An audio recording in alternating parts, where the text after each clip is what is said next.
കുറച്ച് കല്ലുമ്മക്കായ കിട്ടിയിട്ടുണ്ട്. ഹായ്, നമുക്ക് കുറച്ച് കല്ലുമ്മക്കായ ഉപ്പിമിയൊക്കെ പുറത്ത് പോയി വരുമ്പോൾ നല്ല കല്ലുമ്മക്കായ കിട്ടിയിട്ടുണ്ട്. അപ്പം ഞാൻ ആദ്യം തന്നെ വിചാരിച്ചത് എന്താണ്, അരി ഇട്ടിട്ട് നമുക്കൊന്ന് വേവിച്ചെടുക്കൂല, ഈ തട്ടുകട സ്റ്റൈലിൽ കോഴിക്കോടൻ സ്റ്റൈലൊക്കെ അങ്ങനത്തെ രീതിയിൽ ഉണ്ടാക്കിയെടുക്കാമെന്ന് ഉദ്ദേശിച്ചിട്ട് ഞാൻ ആദ്യം തന്നെ കവർ കണ്ട പാടനെ അരി കുതിർക്കാൻ വെച്ചിട്ടാണ്.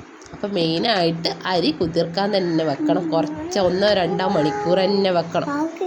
ഞാൻ ഓരോ കല്ലുമ്മക്കായ തൊലിച്ച് വൃത്തിയാക്കി വന്നപ്പോഴേക്കും അരിയൊക്കെ നല്ല കുതിർന്ന് വന്നിട്ടുണ്ട് കേട്ടോ. അപ്പം അത് ഒന്ന് തൊലിച്ചിട്ട് തോട് കടയാതെ ഒന്ന് വൃത്തിയാക്കേണ്ടത്. അപ്പം അങ്ങനെ വൃത്തിയാക്കി അവിടെ റെഡിയാക്കിയിട്ട് വെള്ളത്തിലിട്ട് വെച്ചിട്ടുണ്ട്. അതിലേക്ക് കുതിർത്ത അരി, പിന്നെ ഒരു തേങ്ങ, കുറച്ച് ഉള്ളി, 2 പച്ചമുളക്, ഒരു കഷ്ണം ഇഞ്ചി, നല്ല ജീരകം, പെരിഞ്ചീരകം, ഉപ്പ്, കുറച്ച് വെള്ളം ഒഴിച്ചിട്ട് നല്ല തരി രൂപത്തിൽ, നിങ്ങൾ ഇതിൽ വീഡിയോയിൽ കണ്ടിട്ടുണ്ടാവും, ഞാൻ ഇതിലേതെങ്കിലും വിട്ടു പോയിട്ടുണ്ടെങ്കിൽ നിങ്ങളത് ചേർത്ത് കൊടുക്കണം കേട്ടോ. അങ്ങനെ തരി രൂപത്തിൽ അരച്ചെടുക്കുക. അപ്പോൾ ഒന്ന് കടിക്കും, അപ്പോൾ അത് ടേസ്റ്റ് വരാനാണ് കേട്ടോ.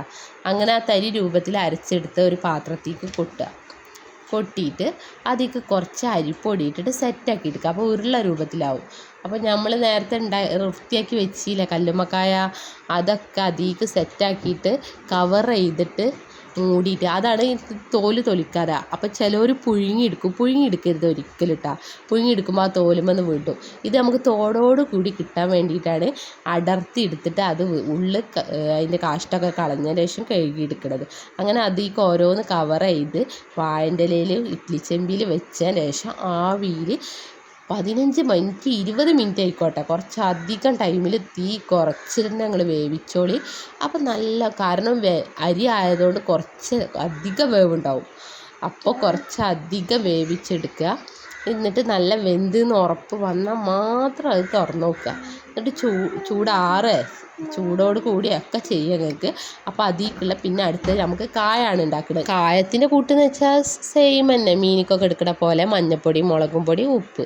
അപ്പോൾ കാശ്മീരി മുളകും പൊടിയാണ് അത്രയും നല്ലതാണ്. ഞങ്ങൾക്ക് ഇവിടെ കാശ്മീരി ഇല്ലായിരുന്നു. അപ്പോൾ അതാവുമ്പോൾ കുറച്ചധികം നല്ല ഭംഗിയിൽ നിൽക്കും, ടേസ്റ്റ് ഉണ്ടാവും, കളറുണ്ടാവും. പിന്നെ അതിലേക്ക് തോടോട് കൂടി ചതച്ച വെളുത്തുള്ളി ചേർത്ത് കൊടുക്കട്ടോ. അപ്പോൾ കുറച്ചൊക്കെ തിക്ക് രൂപമല്ല, എന്നാൽ പേസ്റ്റ് രൂപമല്ലാത്ത രൂപത്തിൽ, പിന്നെ ഞാൻ വീഡിയോയിൽ കാണിക്കുന്ന രൂപത്തിലാക്കിയ ഒരു കുഴച്ച ബാറ്ററിലേക്ക് ഈ വേവിച്ച് വെച്ച ഓരോ കല്ലുമ്മക്കായ ഓരോന്ന് കവർ ചെയ്തിട്ട് നമ്മളെ വീട്ടിലുള്ള വെളിച്ചെണ്ണ, എണ്ണ അങ്ങനെ എന്തെങ്കിലും എടുത്തിട്ട് ഫ്രൈ പാനിൽ പൊരിച്ചെടുക്കുകയാണ് ഞാൻ ചെയ്തിട്ടുള്ളത്. തട്ടുകടയിലൊക്കെ എണ്ണയൊക്കെ ഇട്ടിട്ട് ഡീപ്പ് ഫ്രൈ ചെയ്തെടുക്കണം. അപ്പോൾ കുറച്ചധികം എണ്ണ ആവുമെന്ന് ഉദ്ദേശിച്ചിട്ടാണ് ഞാനിവിടെ ഫ്രൈ പാനിൽ പൊരിച്ചെടുക്കുന്നത്. അപ്പോൾ ഈ തോടോട് കൂടി തന്നെ പൊരിക്കാൻ, ചിലർക്ക് അതിൽ നിന്ന് അടർത്തി എടുത്തിട്ട് പൊരിച്ചാലും മതി. ഞാനിത് അതേ സ്റ്റൈലിൽ തന്നെ കിട്ടാൻ വേണ്ടിയിട്ടാണ് ഞാൻ അങ്ങനെ ചെയ്തിട്ടുള്ളത്. അപ്പോൾ അതിലേക്ക് ഇങ്ങനെ എണ്ണയിൽ നല്ല വേവണേൻ്റെ ഇടയിൽ തിരിച്ചും മറിച്ചിട്ട് കൊടുക്കുക. പിന്നെ കുറച്ച് നല്ല നാടൻ കറിവേപ്പില ഉണ്ടെങ്കിൽ അതും അതിലേക്ക് വിതറി കൊടുത്താൽ നമ്മളെ നാടൻ സ്റ്റൈല് എന്ന് വെച്ചാൽ നല്ല ടേസ്റ്റുള്ള കല്ലുമ്മക്കായ ഫ്രൈ. അപ്പോൾ നമുക്ക് ബീച്ചിക്കൊന്നും പോകണ്ട, വീട്ടിൽ തന്നെ ഹെൽത്തിയും വൃത്തിയോടു കൂടി കഴിക്കാം. കാരണം എല്ലാവരും ഉള്ളൊക്കെ വൃത്തിയാക്കണമെന്നില്ല പുറത്തൊക്കെ കഴിക്കുമ്പോൾ.